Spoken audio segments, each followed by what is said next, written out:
Okay, our beloveds, we are now on take 5. It is difficult to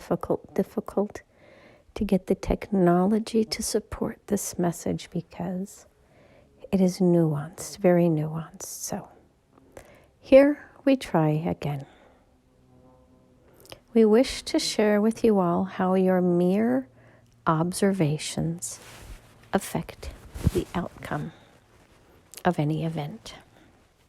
Now, it is very difficult for us to share this message because the vibration is so difficult to explain and we want to get it just right. So here we try again. We are really trying to get our another's mind to go off yonder so that we can clearly channel with her without any limitations, because the words and the vibration are very hard to decipher. So let us try again now.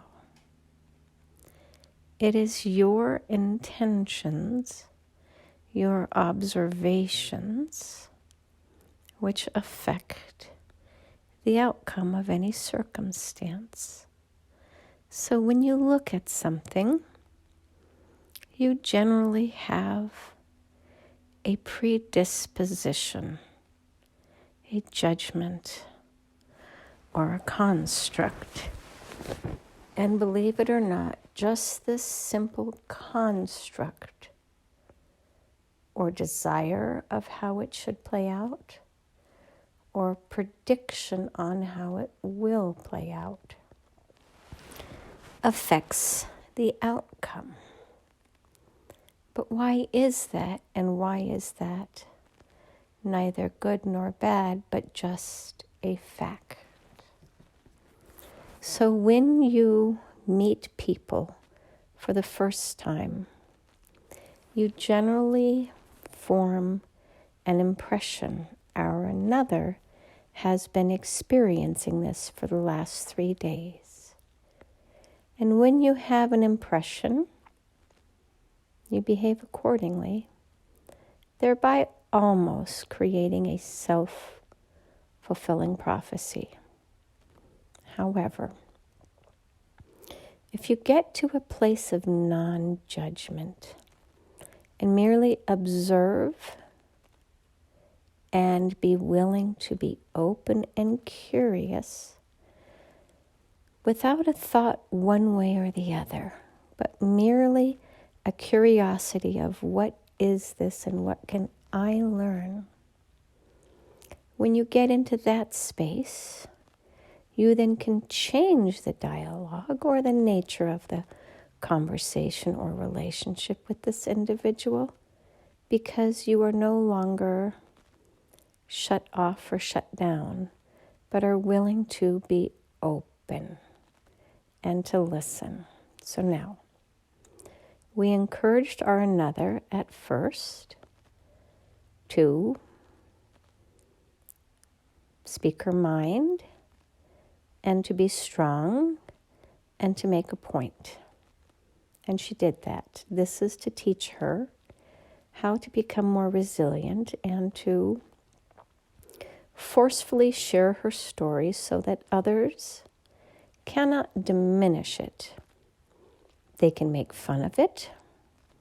They can bypass its importance, but they can't diminish it because she will not allow them to, if that makes sense. But once you make that first firm stand on your position, you can then negotiate the in-between, how to perceive one another, and whether you are willing to provide sufficient information so that the other person can understand more fully where you are coming from. Now, we have shown our another incredible contrast. There were 2 people involved in this conversation, and one just simply was unwilling to engage in any conversation and drew a conclusion, And the other one really tried, to her credit, to create a bridge of conversation. So now, here we have our another saying the exact same thing to two different people. And our another is interested in dialogue, as that is one of the lessons that she is to learn, but more importantly, to learn on behalf of the collective. To teach the collective what this collaborative communication and common experience looks like. Because when you can listen to the other person and figure out how and why they come to their conclusion, and they are willing to listen to yours, all of a sudden you have a collaborative conversation. And in general, what we would call a budding friendship potential.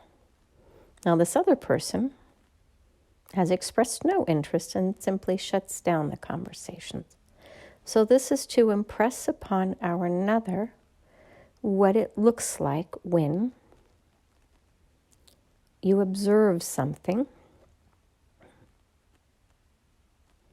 and how it changes the outcome. When you are open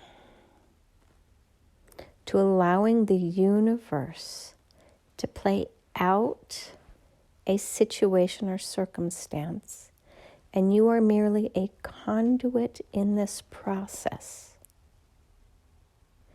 you will see how your willingness can move things forward when another person is willing. So this is one example of how your observation influences the outcome. However, in this example, it requires two people who are willing.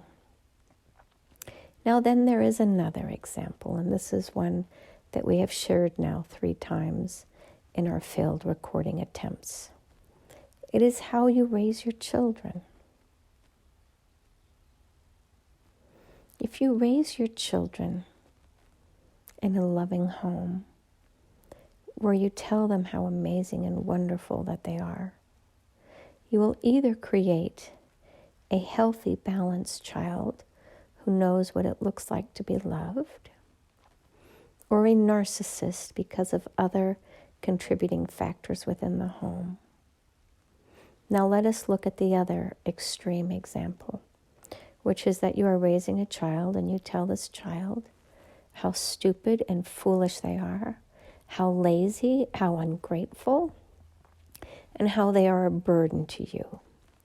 Now what do you imagine that child will grow up being like?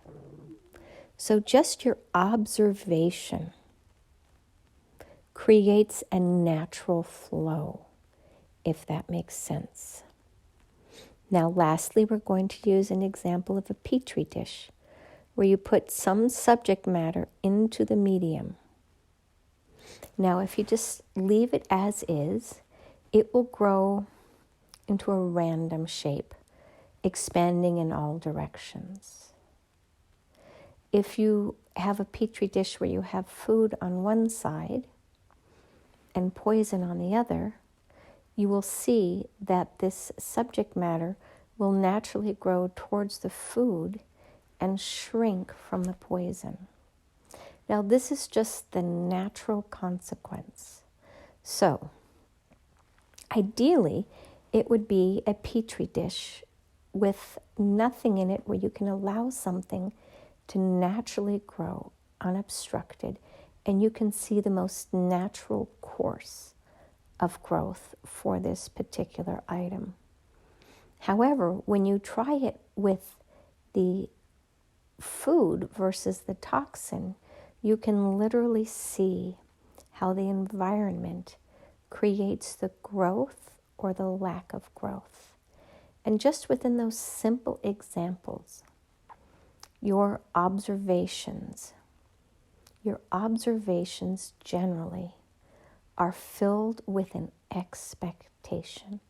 And that expectation either poisons or feeds the outcome. It is an energetic vibration.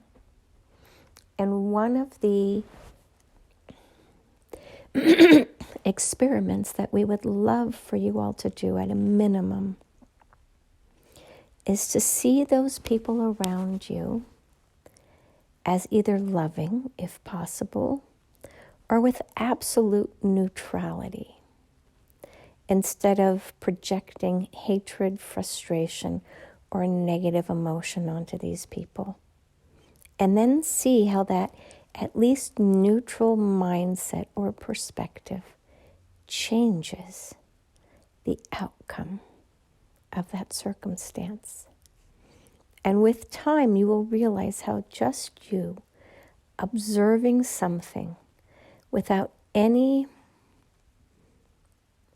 desired outcome of how it will play out, while trusting that all will be well,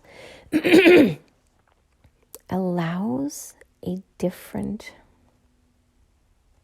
flow of life and a different experience for all to be had. We will build on this concept more, but it is very difficult to put into words how these vibrations are so interlocked and overlaid on one another to create the construct that you are currently in. We wish for you to view it as gobstoppers. Gobstoppers have so many layers of flavors. And when you put one in your mouth, you have that flavor. And when you suck that layer off, you get another flavor and another flavor. And you have no idea what's coming, and so you have no expectation. And therein, you allow the experience just to be felt without trying to change it. That is the best that we can do today in trying to explain how your observations affect the outcome of any given circumstance. And so it is. Namaste.